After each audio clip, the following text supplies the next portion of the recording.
Hello friends, class 7th maths के chapter number 2 की exercise 2.2 से क्वेश्चन नंबर 8 सॉल्व करेंगे। क्वेश्चन है provide the number in the box such that 2/3 multiplied, फिर यहाँ बॉक्स दिया गया है, इज इक्वल टू 10/30। ठीक है, तो आपको ये बताना है कि यहाँ पर 2/3 आपको फ्रैक्शन दिया गया है, तो 2/3 2 का मल्टीप्लाई किस नंबर से किया जाए, है ना।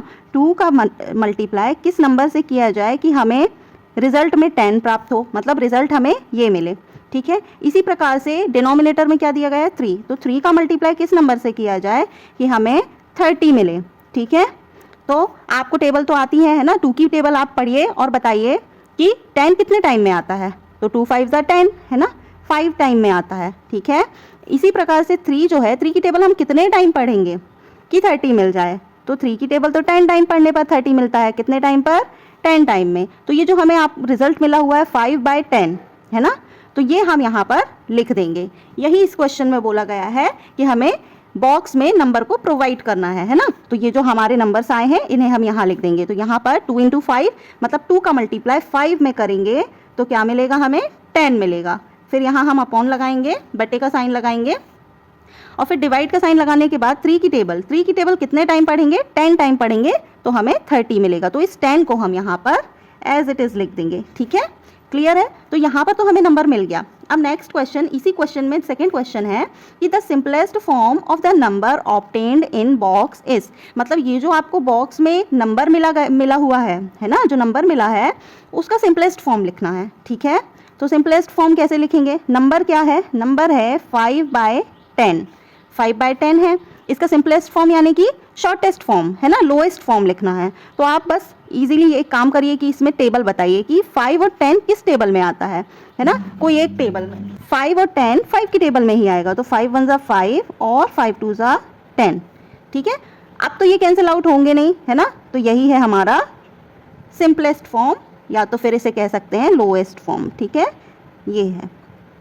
इसके बाद सेम ऐसा ही क्वेश्चन नीचे दिया गया है, provide the number in the box such that 3/5 multiplied by, फिर यहाँ बॉक्स दिया गया है। ठीक है, तो वही चीज़ करेंगे कि 3 का मल्टीप्लाई हम किस नंबर से करें कि हमें रिजल्ट मिले 24।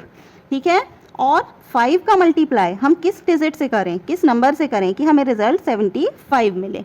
3 8 = 24, तो 8 टाइम में क्या आता है, 24। ठीक है, इसी प्रकार से यहाँ पर 5 की टेबल हम कितने टाइम पढ़ें कि 75 मिले। ठीक है, तो 5 की टेबल तो 10 टाइम अगर हम पढ़ते हैं, अगर 5 की टेबल हम 10 टाइम, हमसे 10 टाइम तक हमने सीखी है ना, तो 10 टाइम पढ़ेंगे तो 50 आएगा। ठीक, तो 50 तो हमें चाहिए नहीं, 75 चाहिए। तो इसके लिए हम एक काम कर सकते हैं, ये जो हमें रिजल्ट मिला हुआ है ना, और ये जो हमें 5 दिया गया है, तो 5 का मल्टीप्लाई इस रिजल्ट से कर देंगे, तो हमें यहाँ पर क्या फिल करना है ये मिल जाएगा। ठीक है, तो 5 की टेबल 1 टाइम पढ़ेंगे, 5 1 = 5, 7 में से 5 को माइनस किया 2, यहाँ पर 5 को बोरो करेंगे, तो 5 की टेबल फिर से हम कितने टाइम पढ़ेंगे, 5 टाइम, तो 25 माइनस कर देंगे, कुछ नहीं आया। तो ये जो 15 है इसको हम यहाँ पर लिख देंगे। ठीक है, मतलब कि 15 5 = 75 होता है। या तो 5 की टेबल 15 टाइम पढ़े, है ना, 10 टाइम में तो 50 आता है, 15 टाइम पढ़ेंगे तो 75 आएगा। या तो फिर आपने 15 की टेबल तो आपसे आती होगी, 15 5 = 75 होता। और अगर आपसे ना बने तो आप इस वे से कीजिएगा, इस तरीके से कीजिएगा। ठीक है, 75 को 5 से डिवाइड कीजिएगा, जो आंसर आए उसे इस बॉक्स में लिख दीजिएगा। ठीक है, तो 3 को हमने कितने टाइम, 3 की टेबल कितने टाइम पढ़ी, तो 24 आया 8 टाइम, तो यहाँ पर हम 8 को फिल कर देंगे, डिवाइड का साइन लगाएंगे। 5 की टेबल कितने टाइम पढ़ी हमने, तो 75 आया 15 टाइम, तो यहाँ पर हम 15 लिख देंगे। ठीक है, अब नेक्स्ट क्वेश्चन देखिए इसी का, the simplest form of the number obtained in box is, तो वही जो आपने ऊपर किया था कि ये जो आपको बॉक्स में नंबर दिया गया है, क्या दिया गया है, 8/15, इसका आपको सिंपलेस्ट फॉर्म लिखना है। ठीक है, तो इसका सिंपलेस्ट फॉर्म तो देखिए 8 और 15 कोई भी ऐसी टेबल नहीं है कि किसी एक टेबल में आता हो, है ना। 8 और 15 किसी भी टेबल में एक साथ नहीं आते हैं, तो ये क्या होगा, यही सिंपलेस्ट फॉर्म है, क्योंकि ये आपस में कैंसिल आउट नहीं होंगे।